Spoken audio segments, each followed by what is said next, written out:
Kain tayo. Jerty. Kambing lang daw kumakain to.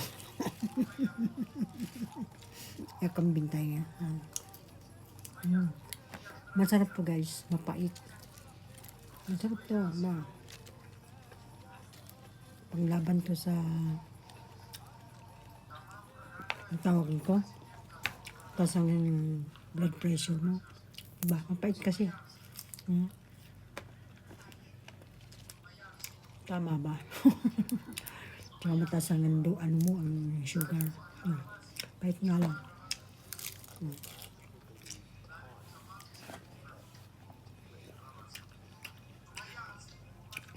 Tayo.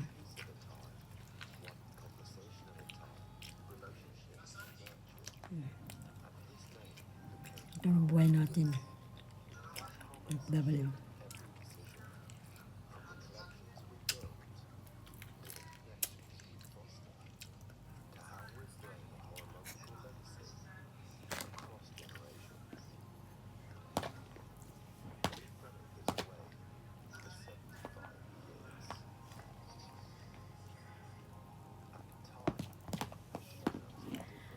Shout out sa inyo lahat yan. Thank you so much sa mga nag-follow, nag-subscribe, nag-like sa mga viewers. Thank you.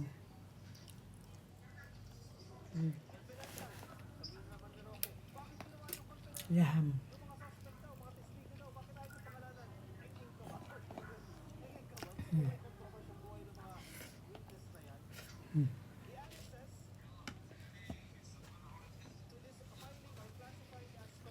Yan guys.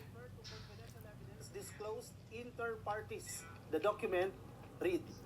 The evidence are divided into 3 categories. Yan, para magkakaroon tayo ng ideya ka coffee kung paano yung mga proseso nila dyan sa ICC. Nahati daw po sa 3 kategorya itong mga dokumento. O modes of liability during presidential period, 44 items yan. Barangay clearance operations during presidential period, 32 items yan. And background information as material to the preparation of the defense. Medyo complicated ito ha. Isa-isa niya natin ito.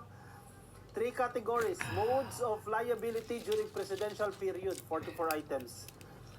Hindi natin ito maiintindihan kasi again, wala tayong detalye nitong mga ebidensya na yan dahil again, classified nga yan as confidential.